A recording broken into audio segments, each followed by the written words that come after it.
Ողբերգական ավտովթար է տեղի ունեցել Լոռու մարզում դեկտեմբերի 24-ին ժամը 20:15-ի սահմաններում Կատնարատ գյուղի սկզբնամասում Բեմբե Մակնիշի ավտոմեքենան դուրս է եկել ճանապարհի երթևեկելի գոտուց եւ գլխիվար հայտնվել դաշտում։ Վթարի հետևանքով 3 հոգի տարբեր աստիճանի մարմնական վնասվածքներով տեղափոխվել է Տաշիր բժշկական կենտրոն։ Ֆոտոլրագրող Գագիկ Շամշյանի փոխանցմամբ վիրավորներից մեկը հիվանդանոցի ճանապարհին գիտակցության չգալով մահացել է։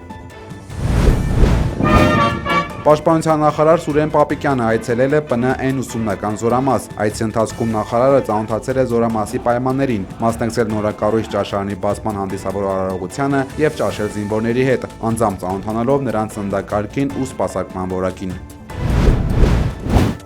Պաշտպանության նախարարությունը հերքել է համացանցում տարածվող տեղեկությունները, թե ադրբեջանական զինուժը Նախիջևանի ուղղությամբ կրակ է բացել հայկական դիրքերի վրա։ Նախարարության մամուլի քարտուղարը հայտարարել է, որ տարածվող լուրերը չեն համապատասխանում իրականությանը եւ հերթական ապատեգատվությունն են։ Գերատեսչությունը կատարվածը որակել է որպես պետության դեմ ուղղված հիբրիդային արշավի դրսևորում։ Եթե Հայաստանի դեմ պատժամիջոցներ կիրառվեին, ապա Երևանը շատ ավելի վաղ կդադարեցներ օկուպացիան, հայտարարել է Ադրբեջանի նախագահ Իլհամ Ալիևը օկուպացված Արցախ այցի ընթացքում։ Ալիևի խոսքով մեջբերում այդ փոքր ոչ այնքան հարուստ, նույնիսկ աղքատ երկրի հանդեպ, սակայն այդպես էլ պատժամիջոցներ չկիրառվեցին։ Ավելին, որոշ երկրներ Հայաստանին միլիոնավոր, միլիարդավոր դոլարների անվճար զենք էին տրամադրում։ Այցի ընթացքում հայտարարված Ստեփանակերտում Ալիևը մասնակցել է հաղթանակի զբոսայգու բացման, որի 44 աստիճանները խորհրդանշում են 2020 թվականի պատերազմի տևողությունը։ Ամերիկայի Միացյալ Նահանգներում վստահ են, որ լուծել են հայ-ադրբեջանական հակամարտությունը։ Երկրի պետքարտուղար Մարկո Ռուբիոն ամփոփել է Թրամփի վարչակազմի արտաքին քաղաքականության նվաճումները, այնտեղ ներառելով նաև Հայաստանի եւ Ադրբեջանի միջև կնքված խաղաղության հռչակագրի թեման։ Ռուբիոն ասել է, որ պատերազմը երկու կողմերի միջև կարող է սարսափելի լինել, բայց ԱՄՆ-ն լուծել է հակամարտությունը։ Այս ընթացքում հաջողվել է կանխել եւ կարգավորել մի շարք միջազգային հակամարտություններ։ ԱՄՆ նախագահը կատարել է անվտանգության ոլորտում առանցքային խոստումներ, նշել է Ռուբիոն։ Կառավարությունը որոշել է լուծարել հոգևոր մշակութային հանրային հեռուստաընկերությունը, որը հասարակության շրջանում ավելի հայտնի է որպես շողակաթ։ Որոշման նախագիծը ներառված է կառավարության վերջին նիստի օրակարգում։ Հեռուստաընկերությունը լուծարելու հիմքը ըստ կառավարության տեսալսողական մեդիայի մասին օրենքում փոփոխություն կատարելն է։ Դեռ վաղուց է հեռուստաընկերությունը հայտնվել քաղաքացիական պայմանագիր խմբակցության падգամավորների թիրախում եւ նրանք պարբերաբար առաջարկել են լուծարել ընկերությունը, բյուջեով նախատեսված գումարը տրամադրելով հանրային հեռուստաընկերությանը կամ ռադիոյին։ Ընկերության գործունեության հիմնական տեսակը հոգևոր եւ մշակութային հեռուստատեսային հաղորդումների արտադրությունն ու հեռարձակումն է։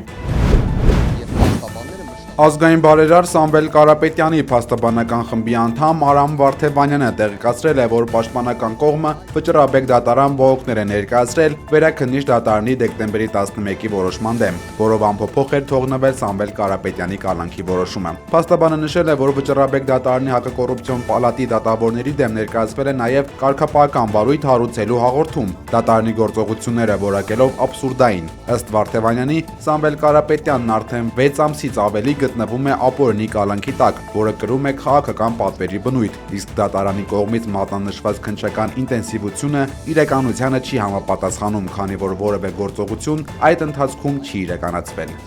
Բարձր պաշտոն զբաղեցնում Սամվել Կարապետյանի նվերը Գյումրի քաղաքին։ Այս տարի կլուսավորենք խավարը միասին։ Սոցցանցերում այս գրառումն արել է մեր ձևով շարժման համակարգող Նարեկ Կարապետյանը։ Այսօր Գյումրիում մեծ հանդիսավորությամբ վառվել են քաղաքի գլխավոր տոնածառի լույսերը։ Քաղաքի կենտրոնական հատվածի շքեղ զարդարանքը, հրավառությունը եւ տոնական բարձր տրամադրությունն ապահովվել էր մեր ձևով ժողովրդական շարժման նախաձեռնությամբ եւ Տաշիր բարեգործական հիմնադրամի ֆինանսավորմամբ։ Շարժման ներկայացուցիչներ իդեպ ներկա են եղել արարողությանը, որի ավարտից հետո շրջել են քաղաքով եւ շփվել գյումրեցիների հետ։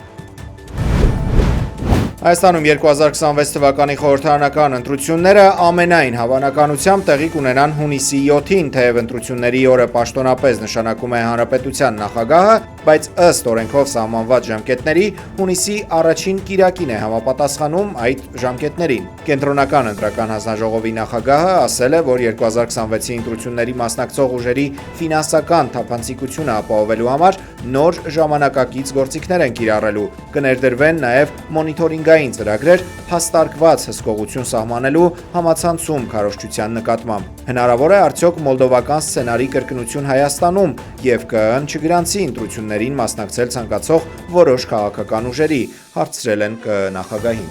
Իսկ Մոլդովայում ինչ ա եղել։ Չէ, եթե դա ասեք Մոլդովայում ինչ ա եղել։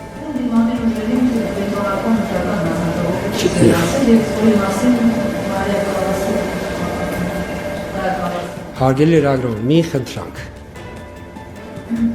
Ես իմ քաղաքական չեզոքությունը 22 թվականի հոկտեմբերի 7-ից չեմ խախտել։ Եթե դուք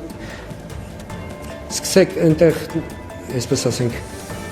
ավելի խորանալ, կտեսնեք քաղաքական խնդիր է, ու դա մեր տիրույթում չի։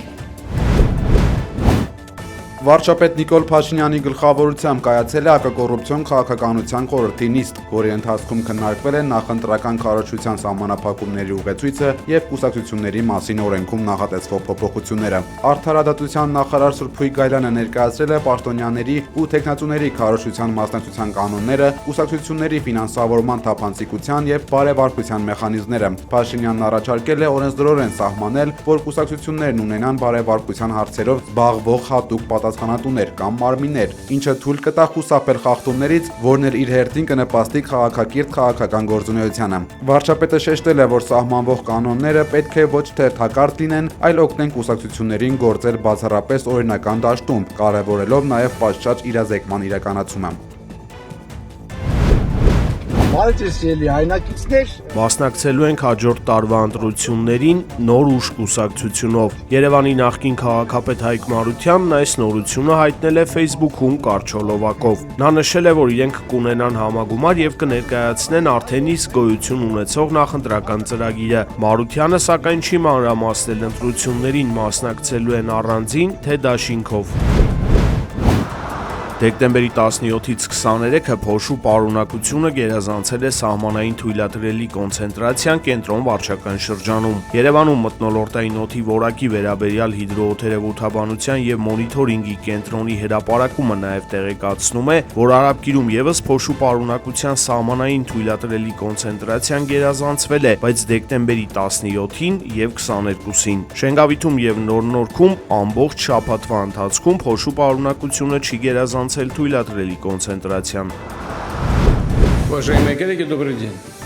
Ուկրաինայի եւ ԱՄՆ-ի միջև համաձայնեցված խաղաղության ծրագիրը, որն այսօր հրապարակել է Զելենսկին, չի պարունակում Ռուսաստանի համար կարևոր կետեր եւ չի պատասխանում շատ հարցերի։ Այս մասին գրել է Bloomberg պարբերականը, հղում անելով Կրեմլին մոտ կանգնած իր աղբյուրին։ Մոսկվան այդ պլանը դիտարկում է որպես հետագա բանակցությունների մեկնարկային կետ։ Ռուսաստանը փաստաթուղթը համարում է տիպիկ ուկրաինական ծրագիր, սակայն այն կուսումնասիրի սառը գլխով, շեշտել է Bloomberg-ի աղբյուրը, նկատել Ռուսաստանին ձեռնտու չէ ՆԱՏՕ-ի հետագա ընդլայնման երաշխիքների բացակայությունը։ Ուկրաինան չի կարող չեզոք կարգավիճակում մնալ Եվրամիությանն անդամակցելու դեպքում։ Չկան նաև Ուկրաինայի հետ պատերազմյան զինված ուժերի նկատմամբ այն սահմանափակումները, որոնք պահանջում է Ռուսաստանը, եւ ռուսերենի կարգավիճակի հստակ երաշխիքներ։ Բացի այդ, Ռուսաստանը հստակություն է ցանկանում պատժամիջոցների վերացման եւ արևմուտքում սառեցված միլիարդավոր դոլարների ռուսական պետական ակտիվների վերաբերյալ, գրել է Bloomberg-ը։ Միավորված ազգերի կազմակերպության մարդու իրավունքների փորձագետները դատապարտել են ԱՄՆ-ի կողմից Վենեսուելայի նկատմամբ իրականացվող մասնակից ծովային շրջափակումը, այն անվանելով անօրինական զինված ագրեսիա։ Նրանք նշել են, որ նման գործողությունները համապատասխանում են 1974 թվականին ընդունված ագրեսիայի սահմանմանը եւ կարող են Վենեսուելային տալ ինքնապաշտպանության իրավունք։ Վենեսուելայում հայտարարում են, որ Վաշինգտոնի նպատակն է տապալել նախագահ Նիկոլաս Մադուրոին եւ վերահսկողություն հաստատել երկրի նավթային պաշարների նկատմամբ։ Սրան զուգահեռ որոշ աղբյուրներ պնդում են, որ այս շաբաթ Միացյալ Նահանգները մեծ թվով ռազմաօդային ուժերի ինքնաթիռներ, զորքեր եւ տեխնիկա է տեղակայել Կարիբյան ավազանում։